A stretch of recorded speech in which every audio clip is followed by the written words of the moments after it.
দেশ উত্তাল তরঙ্গের মতো হাবুডুবু খাচ্ছে। আজকে দেশে দাবানলের সৃষ্টি হচ্ছে। এর জন্য দায়ী বর্তমান সরকারের প্রধান ব্যক্তি যিনি আজকের প্রধানমন্ত্রীর চেয়ারে আছেন, তিনি এই পরিস্থিতির জন্য সম্পূর্ণরূপে দায়ী। নতুন বাংলা একটি স্লোগান নিয়ে এসেছে, কোনো সংঘাত নয়, সংঘর্ষ নয়, সমঝোতায় রাজনীতি হয়। প্রিয় দেশবাসী, আজকে আমার সন্তান স্কুলে পড়াশোনা করে, আমার একটি মেয়ে মাস্টার্স পাস করে আজকে বেকার বসে আছে, আমার একটি ছোট ভাই মাস্টার্স পাস করে বেকার বসে আছে। এই কোঠার জন্য আজকে তারা চাকরি পাচ্ছে না। এই কোঠা তুলে দিলে সরকারের কোনো ক্ষতি হবে না। আজকে দেশে মানুষগুলো মারা যাচ্ছে, হয়তো আজকে সরকারের কাছে এটা সামান্য কিছু, কিন্তু আমি দিয়েছি, এটা তোমার কাছে অল্প, কিন্তু আমার কাছে রক্ত বেচার গল্প। যে বোনটি আজকে তার ভাইকে হারিয়ে হাহাকার করছে, কান্না করছে, এর কান্না কি মানুষের হৃদয়ে ক্ষরণ সৃষ্টি হচ্ছে না? আমি মাননীয় প্রধানমন্ত্রীর দৃষ্টি আকর্ষণ করছি, এটি একটি নিয়ন্ত্রিত আন্দোলন। ইচ্ছা করলে আজকের বিকালে আপনি সংবাদ সম্মেলন ডেকে এদের দাবি মেনে নিয়ে আপনি এই আন্দোলনকে নিয়ন্ত্রণ করতে পারছেন। মনে রাখবেন, হাতিরও পিছিলে পাও, সুজনেরও ডুবে নাও। এই আন্দোলনকে দাবানলে রূপ নিতে দেবেন না। দাবানলে রূপ নিলে আপনার অস্তিত্ব থাকবে না, পালানোর জায়গা খুঁজে পাবেন না। মাননীয় প্রধানমন্ত্রী, আপনি হয়তো ভাবছেন এটা আপনার খেলা, না, এটা সুযোগ নিচ্ছে। আজকে সুযোগ দিচ্ছেন। সারা পৃথিবীর মানুষ জানে আপনার সরকার কিভাবে ক্ষমতায় এসেছে, কাদের দ্বারা ক্ষমতায় এসেছে।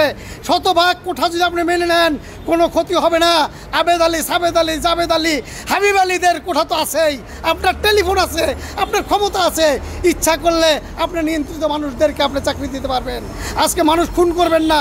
রক্ত কখনোই বৃথা যায় না। রক্ত যারা দেয় তারা কখনোই পরাজিত হয় না। রক্তর মূল্য আপনাকে দিতে হবে। আজকে মানুষকে পাখির মতো গুলি করে মারছেন, রাত্রিবেলায় নিরীহ ভাইদেরকে, আমার সন্তানদেরকে আপনি আক্রমণ করছেন। মনে রাখবেন, এর প্রতিদান আপনাকে পেতেই হবে। এই প্রতিদান আপনাকে সেদিন এমনভাবে ভোগ করতে হবে যার জব আপনি জাতির কাছে দিতে পারবেন না। এখনও সময় আছে। আমি ডিজিএফআইয়ের ভাইদের বলবো, আমি এনএসআই ভাইদের বলবো, এসবির ভাইদেরকে বলবো, মানুষের হৃদয়ে কান পাতুন, তাদের ব্যথা বেদনা শুনুন। মানুষকে খেপিয়ে তুলবেন না। জনগণের স্রোত যেদিকে যাবে আপনার অস্তিত্ব থাকবে না। কোনো লীগ আপনাকে ফিরাইতে পারবে না। পুলিশ লীগ বলেন, যুবলীগ বলেন, আওয়ামী লীগ বলেন, ছাত্রলীগ বলেন, জনতার ঊর্ধ্বে কেউ নয়। তাই জনতাকে আপনি সম্মান দিতে শিখুন, জনতাকে সম্মান করতে শিখুন, জনতার দাবির প্রতি সম্মান করতে শিখুন। তারা আমাদের সন্তান। সন্তান কার কাছে আহ্বান করবে? মায়ের কাছে, বাবার কাছে, ভাইয়ের কাছে। তাদের দাবি মেনে নিন। 100% কোঠা যদি না রাখেন কোনো ক্ষতি হবে না। এটা মানুষ বিদ্যুতের দাম কমাতে বলে নাই, গ্যাসের দাম কমাতে বলে নাই, এটা এমন কিছু বলে নাই রাষ্ট্রের কোনো ক্ষতি হবে। রাষ্ট্রের কোনো ক্ষতি হবে না।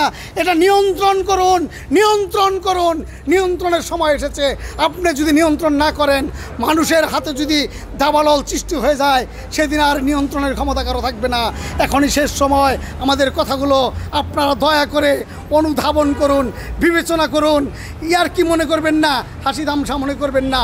আমরা অভিভাবক, আমার সন্তানের কিছু হলে, আমার ভাইয়ের কিছু হলে, আমরা যদি মাঠে নামি, অভিভাবক যদি এক হয়ে যায়, আপনার অস্তিত্ব থাকবে না। এখনও দাবি মেনে নিন। কোঠা বিরোধী যারা, তাদের দাবি মেনে নিয়ে তাদের সাথে আপনি একত্রতা ঘোষণা করুন। একটি সন্তান, মা যেন তার বুক খালি না হয়, একটি বোন যেন তার ভাইকে না হারায়, একটি স্ত্রী যেন তার সন্তানকে না হারায়, একটা গুলি যেন না চলে, একটি ভাইয়ের পিঠে যেন ব্যত্যাঘাত করা না হয়। এই দাবি রেখে আমি আমার কথা শেষ করছি।